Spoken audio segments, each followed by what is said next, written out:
Industry बनाने के लिए 5,000 करोड़ रुपए का प्रोत्साहन दिया जाएगा। साथियों, इसके साथ ही हरियाणा की 6 लाख एकड़ जल भराव और खारी भूमि को खेती योग्य बनाने के लिए विशेष प्रावधान किए गए हैं इस बजट के अंदर। और ये करेगा कुछ नहीं किसानों के लिए। साथियों, इससे राज्य के हजारों किसानों को लाभ होगा और कृषि का उत्पादन बढ़ेगा। साथियों, उद्योगों के संदर्भ में यह बजट हरियाणा के लिए विश्वास और अवसर दोनों लेकर के आया है। विश्वास भी और अवसर भी दोनों लेकर के आया है। हमारा राज्य पहले से ऑटोमोबाइल और इलेक्ट्रॉनिक्स, फार्मा और टेक्सटाइल के क्षेत्र में ये अग्रणी है। और साथियों, अब ये सेमीकंडक्टर और इलेक्ट्रॉनिक्स कंपोनेंट और बायोफार्मा को बढ़ावा देने की योजना से हमारा जो गुरुग्राम है, फरीदाबाद है, सोनीपत जैसे क्षेत्रों में निवेश की कई परियोजनाएं वो आएंगी। साथियों, इससे बड़ा लाभ हमारे हरियाणा प्रदेश को मिलेगा। और इसके साथ ही 200 पुराने औद्योगिक क्लस्टरों के पुनर्जीवन का निर्णय भी पानीपत हो, यमुनानगर हो, अंबाला हो जैसे पारंपरिक औद्योगिक क्षेत्रों को नई ऊर्जा और एमएसएमई सेक्टर में के लिए 10,000 करोड़ रुपए का ये की विकास निधि का लाभ हरियाणा के भी छोटे उद्यमियों और कारीगरों को इसका लाभ मिलेगा। साथियों, इंफ्रास्ट्रक्चर और विकास के मामले में हरियाणा इस बजट से और मजबूत होगा। साथियों, हाई स्पीड रेल, शहरी आर्थिक क्षेत्रों और टियर 2 और टियर 3 शहरों पर ध्यान देने से हमारे रोहतक, हिसार, करनाल, सिरसा और रेवाड़ी जैसे शहरों में रोजगार आधारित शहरीकरण को बढ़ावा भी मिलेगा। साथियों, दिल्ली एनसीआर से जुड़े हरियाणा के शहरों में कनेक्टिविटी और रियल एस्टेट को भी बढ़ावा मिलेगा।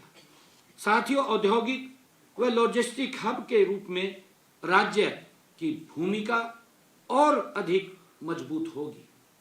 साथियों, इस बजट में ग्रीन एनर्जी और बैटरी स्टोरेज पर भी जोर देने से हरियाणा में सोलर और रिन्यूएबल एनर्जी परियोजनाओं का विस्तार होगा। साथियों, इससे राज्य की ऊर्जा जरूरतें भी पूरी होंगी और पर्यावरण संतुलन भी बना रहेगा।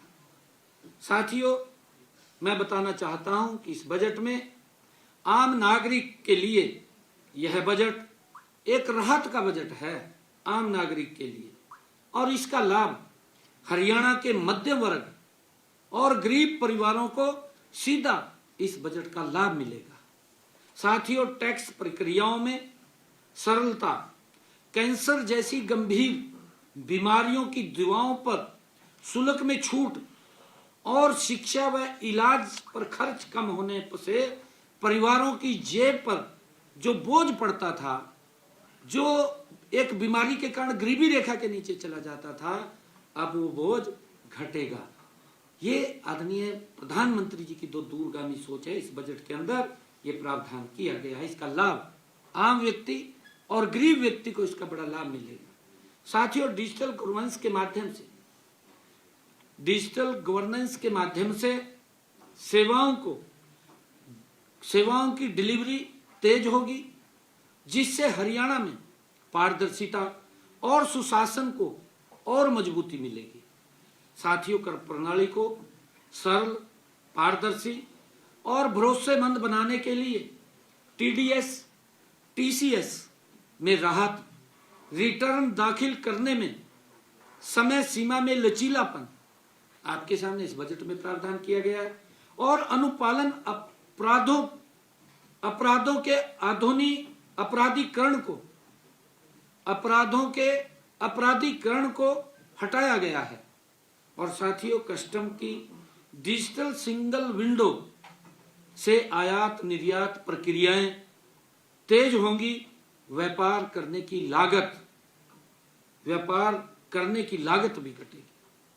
साथियों, राज्य को 1,40,000 करोड़ रुपए का अनुदान सहकारी संघवाद को सशक्त करने की दिशा में एक बड़ा कदम ये साबित होगा। साथियों, हमारे सभी जागरूक पत्रकार, मैं आप सबके माध्यम से बताना चाहूंगा कि रेलवे क्षेत्र में भी हरियाणा को एक मजबूत और दूरदर्शी रोड मैप मिला है।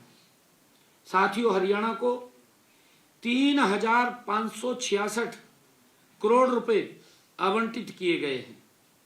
इनमें से 315 करोड़ रुपए विशेष रूप से राज्य की प्राथमिक और लक्षित परियोजनाओं के लिए रखे गए हैं।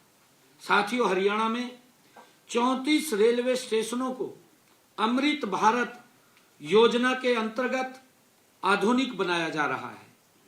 इनमें स्वच्छता, यात्री सुविधा और डिजिटल सेवाएं, दिव्यांग जनों अनुकूल ढांचा और स्थानीय पहचान को विशेष महत्व इसमें दिया गया है।